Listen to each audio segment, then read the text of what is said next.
ফলে আমাদের দিক থেকে এই জন্য বলছিলাম যে আমরা যদি এই সাংস্কৃতিক যে এটা মানে আপনার এই যে আমরা গ্রহণ করেছিলাম পাকিস্তান আমলে জাতীয়তাবাদী একটা লড়াই থেকে 71 সালে যখন আমরা একটা রাষ্ট্র তৈরি করে ফেলেছি তখন এটা সুরাহা করা দরকার ছিল, রবীন্দ্রনাথকে নতুনভাবে পাঠ করার ব্যাপার ছিল,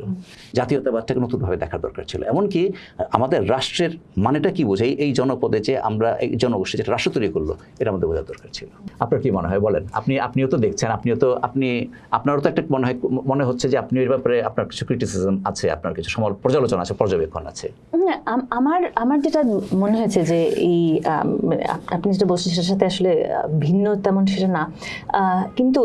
আমরা যেটা করেছি সেটা হচ্ছে যে আমরা রবীন্দ্রনাথকে টাইমলেস হিসেবে গ্রহণ করেছি, যে আমরা ইতিহাসের বাইরে, হ্যাঁ ইতিহাসের বাইরে যে রবীন্দ্রনাথ আইকন হলে যেটা হয় আর কি, ইতিহাসের বাইরে ভাসমান একজন রবীন্দ্রনাথ, স্থান কাল পাত্রের বাইরে। হ্যাঁ, এবং আমরা এই চর্চার জায়গা থেকে আমি বলবো যে আমরা রবীন্দ্রসঙ্গীতকে যদি ধরি, তার কাজ যেটা সবচাইতে বেশি আমাদের দেশে প্রচারিত হয়েছে, যে সবচেয়ে বেশি চর্চিত হয়েছে, হ্যাঁ, সেই জায়গা থেকেও আমি বলবো যে আমরা যখন গানটা গাই আমরা যে ঠিক বুঝে গাইছি সেটা না, আমরা গানটা জাস্ট গাওয়ার জন্য গেয়ে ফেলছি, এই যে, এবং সেটাও কিন্তু চর্চার একটা ধরন, যে শিক্ষা ব্যবস্থার সাথে একটা মিল আছে বা অনেক কিছুর সাথে মিল আছে, কিন্তু আমরা এটা কেন করি, আমরা কেন যখন গাই আমরা যেই শব্দগুলো ব্যবহার করছি সেগুলোর মানেটা আমরা কেন বোঝার চেষ্টা করি না, হ্যাঁ, যে এবং সেটাই আবার ওই টাইমলেসনেসের ওখানেই আমরা তখন আবার নিয়ে যাই।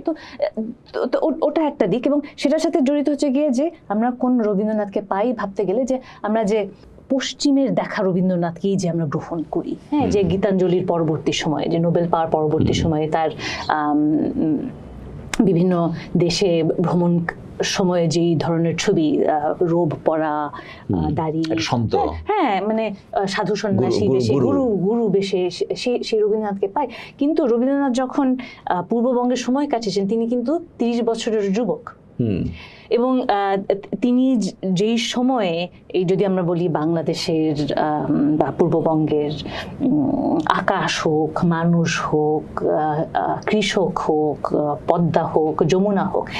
এই যে এই ইন্সপিরেশনগুলো যে তিনি জগিয়েছিলেন, হ্যাঁ, তার তো একটা বিশাল একটা অবদান আছে তার পরবর্তী কাজে। সেটা যে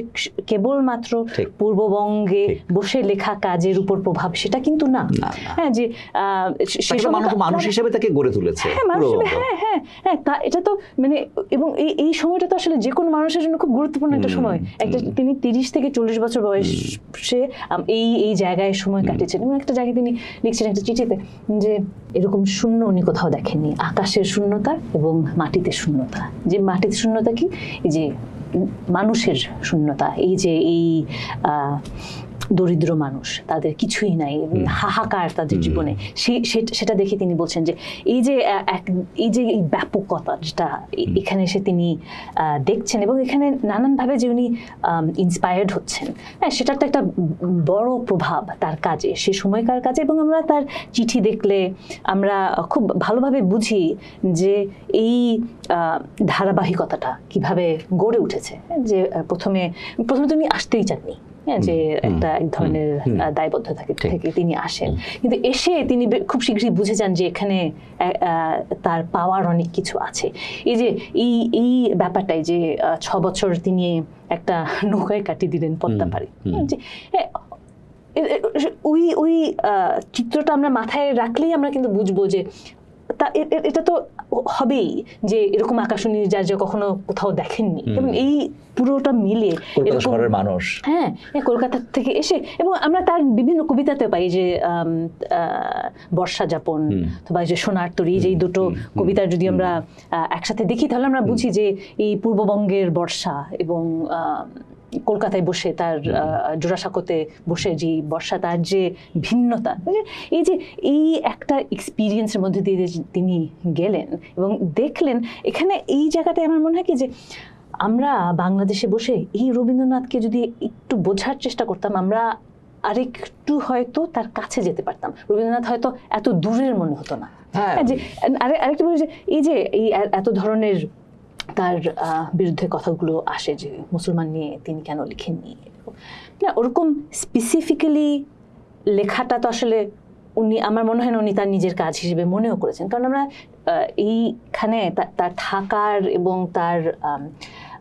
যেভাবে মানুষ দেখেছেন সেটার দিকে তাকালেও আমরা কিন্তু বুঝি যে এক অর্থে তিনি একজন অ্যানথ্রোপোলজিস্টের চোখ দিয়ে তিনি দেখেছেন। হ্যাঁ, উনি যে কাছে যে ঘরের ভিতরে যে বন্ধু হয়ে দেখেছেন সেটা কিন্তু না, তিনি কিন্তু দূরে থেকেই দেখছেন। হ্যাঁ, তার জানালা থেকে, তার নৌকা থেকে, এবং দেখছেন কিভাবে বাচ্চারা খেলছে, দেখছেন কিভাবে মানুষ গোসল করছে, দেখছেন কিভাবে ঝড় এসে ঘর বাড়ি ভেঙে ফেলছে, কিন্তু এবং সেটা নিয়ে তিনি তাড়িত হচ্ছেন, কিন্তু এতটুকু বোধ তার আছে যে তিনি যে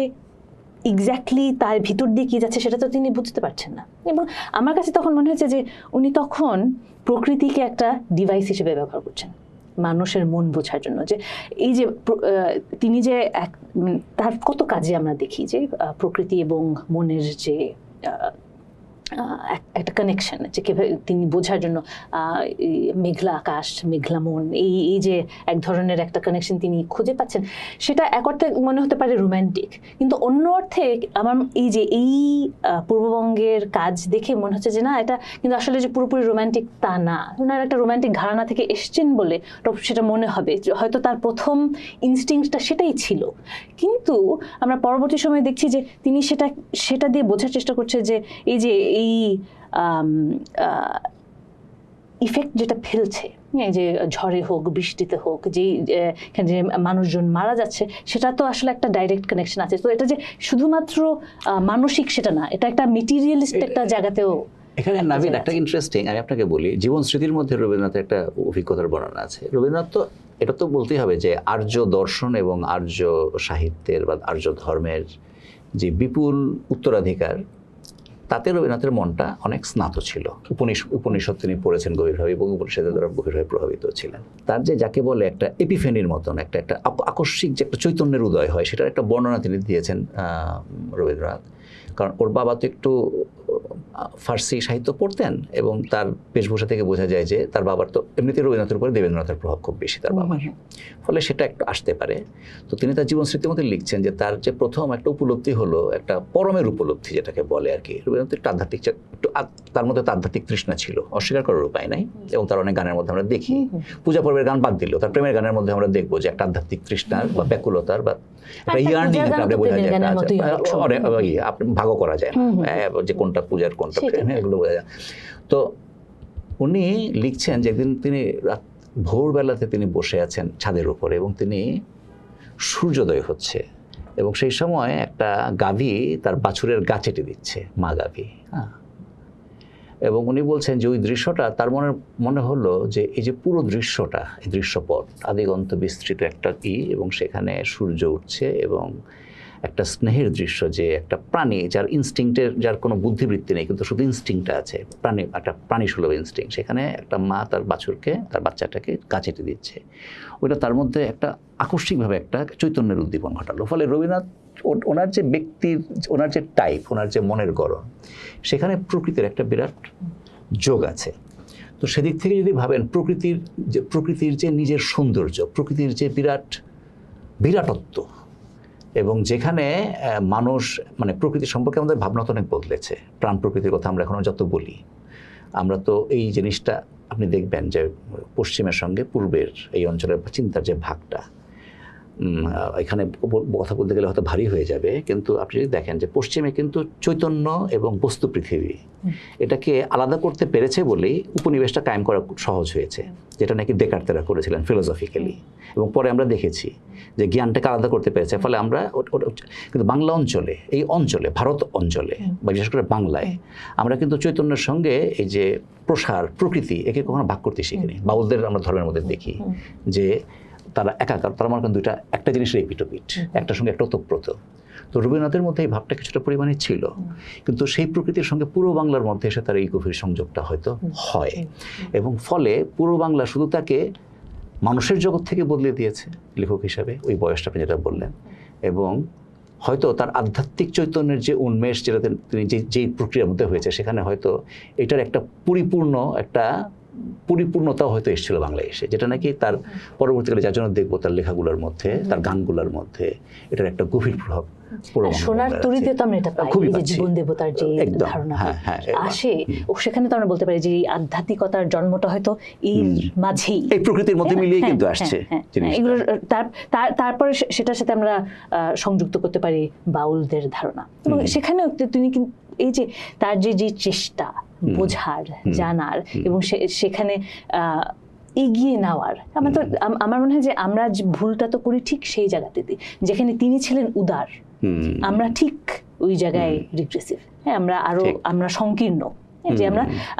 যেখানে তিনি চেয়েছিলেন তার নিজের সীমাবদ্ধতা পেরিয়ে আরেকটু বড় হতে, আরেকটু চিন্তার ধারাটা পাল্টাতে, কিন্তু আমরা ঠিক সেই জায়গাটাতেই কিন্তু পিছিয়ে পড়ে যাই। সেজন্য আমি বলছিলাম যে এই যে ওই টাইমলেসনেসের কাজটা ঠিক সেটাই, যে তাকে আমরা একটা এই যে আইকন হিসেবেই রেখে দিতে পারি, এবং সেখানে আমরা ভুলে যেতে পারি এবং তার বিরুদ্ধে ব্যবহারও করতে পারি এই যে এই টাইমলেসনেসটা, হ্যাঁ, এবং ভুলে যেতে পারি যে এই সময়ে এই মাটিতে যে তিনি সময় কাটিয়ে যে এত বড় একটা ইনফ্লুয়েন্স পেয়েছেন এবং দিয়েও গেছেন, হ্যাঁ, সেটা কিন্তু আমরা সেখান থেকে আমরা বিচ্ছিন্ন। তো সেই জায়গাতেই আমি আবারও হয়তো আমি বারবারই এই শিক্ষা ব্যবস্থার কথাই বলি যে এই যে আমরা কোন রবীন্দ্রনাথকে পাই, আমরা কেন তাহলে এত ঘুরে ফিরে অন্যের চোখে রবীন্দ্রনাথকে দেখে সেই রবীন্দ্রনাথকে এনে সেই রবীন্দ্রনাথ বিরোধিতা করি।